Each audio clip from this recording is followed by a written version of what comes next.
जय सिया राम। सब सुख लहे तुम्हारी सरना, तुम रक्षक काहू को डरना। ईश्वर सर्वसमर्थ है।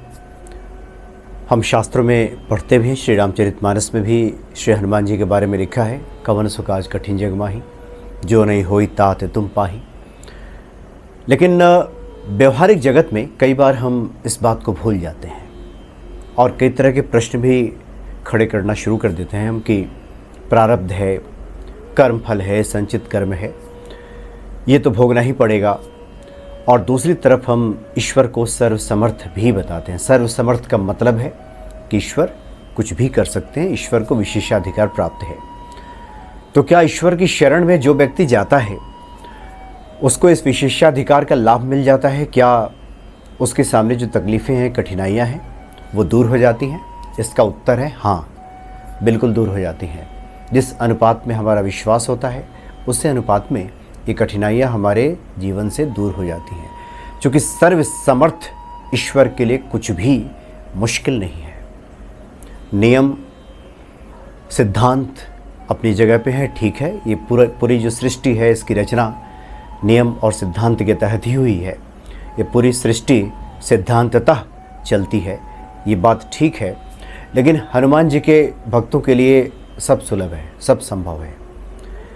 बाबा नीम करोली जी महाराज, जो हनुमान जी के साक्षात अवतार ही माने जाते हैं, उन्होंने कई मौके पर इस बात को एकदम स्थापित किया कि ईश्वर की शरण में जाने के बाद कर्म फल के परे जाकर भी व्यक्ति को, भक्त को बहुत कुछ मिल जाता है और उसके जीवन में ऐसा कुछ घटित होता है जिसे हम चमत्कार कह सकते हैं। और उस तरह के चमत्कार बाबा नीम करोली महाराज ने अपने भक्तों के जीवन में घटित कराया। एक सच्ची घटना है नैनीताल की, और बाबा उस वक्त कैंची धाम में रहा करते थे। कैंची धाम के आश्रम में नैनीताल में एक जगह है सिपाही धारा। सिपाही धारा में श्री रमेश चंद्र पांडे जी रहते थे, बाबा जी के अनन्य भक्त। और उनकी एक पुत्री थी, 15-16 साल की रही होगी उस समय। वो बाबा जी की अनन्य भक्त 15-16 साल की लड़की है और उसका नाम था शांता। उसका एक छोटा भाई भी उस समय उसके साथ बाहर खेल रहा था। खेलते खेलते अचानक उसको मूर्छा आ गई। न जाने ऐसा क्या हुआ कि वो मृत प्राय हो गया। बचने की सभी उम्मीदें खत्म हो गई। रोना धोना शुरू हो गया लोगों का। घर में उस मृत प्राय बच्चे को उठा कर लाया गया। तब तक शांता आई, जो 15-16 साल की बाबा जी की भक्त जो लड़की थी, जो नित्य दर्शन करती थी, उनके सेवा भाव में लगी रहती थी। जब भी बाबा नैनीताल पहुंचते थे या कैंची धाम जाकर के भी, उस लड़की ने सहसा उस छोटे बालक को, जिसको मूर्छा आई थी, उसको अपने हाथों से खींचा और सीधे बाबा जी की तस्वीर जहाँ स्थापित की गई थी पूजा घर में, वहाँ पहुँच गई।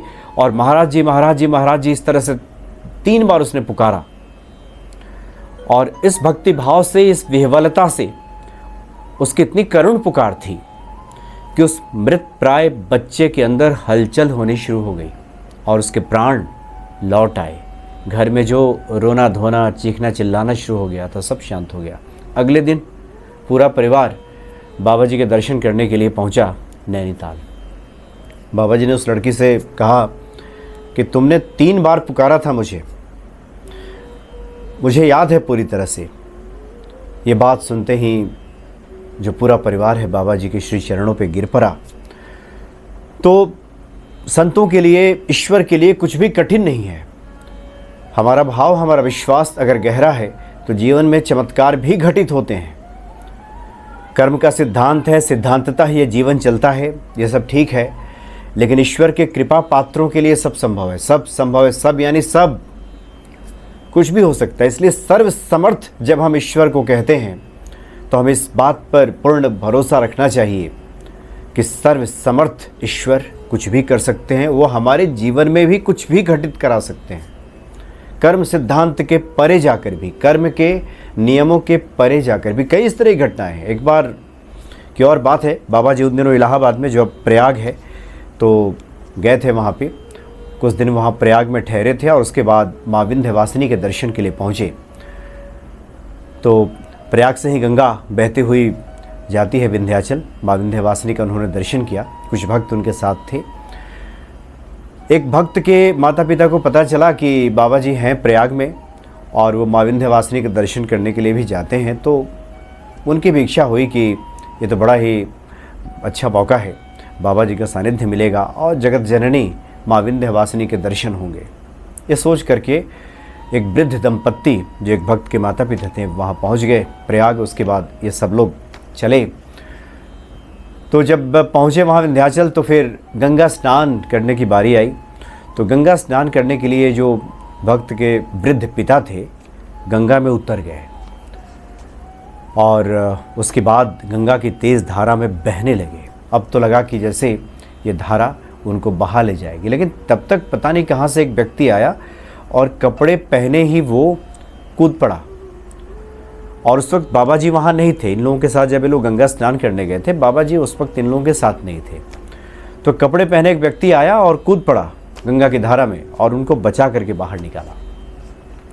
उसके बाद जब ये पूरा परिवार बाबा जी से मिलने के लिए गया और बाबा जी से ये पूरा किस्सा कह सुनाया कि कैसे गंगा की तेज़ धारा में उनके वृद्ध पिता बहने लगे थे और एक कपड़े पहने हुए व्यक्ति आया और उसके बाद वो बचाकर न जाने कहाँ चला गया, पता नहीं चला, पता नहीं वो कौन व्यक्ति था। तो बाबा ने कहा कि तुमने पुकारा किसको था? तब ध्यान आया बाबा जी के भक्त को कि जब उनके वृद्ध पिता गंगा की तेज़ धारा में बहने लगे थे उस वक्त बाबा जी का ही स्मरण आया था। उन्हें लगा था कि अब बाबा जी ही कुछ चमत्कार कर सकते हैं और उनके पिता को बचा सकते हैं। तात्पर्य यह है कि सर्वसमर्थ ईश्वर के लिए कुछ भी असंभव नहीं है। इसलिए जो उनके भक्त हैं, जो उनके शरणागत हैं, नाहक ही इधर उधर की बातों में परेशान होते हैं। प्रारब्ध, संचित कर्म, ऐसा वैसा बहुत सारी बातों में लोग नाहक परेशान होते हैं। शरणागति अगर पूर्ण हो गई है, भक्ति भाव हमारे भीतर अगर दृढ़ है, प्रबल है श्री हनुमान जी के प्रति, तो बाकी का सारा कार्य तो हनुमान जी संभाल लेते हैं। कर्म सिद्धांत के परे जाकर भी हनुमान जी अपने भक्तों को बहुत कुछ दे डालते हैं और ये उनका विशेष अधिकार है। विशेष अधिकार है हनुमान जी का, भगवान शिव के ही अवतार है। इसलिए किसी प्रकार के किंतु परंतु में पड़ने की आवश्यकता नहीं होती है। जैसा हमारा भाव होगा, जैसा हमारा विश्वास होगा, जितनी गहरी हमारी आस्था होगी, उसी अनुरूप श्री हनुमान जी हमें फल प्रदान करेंगे। जय सिया राम।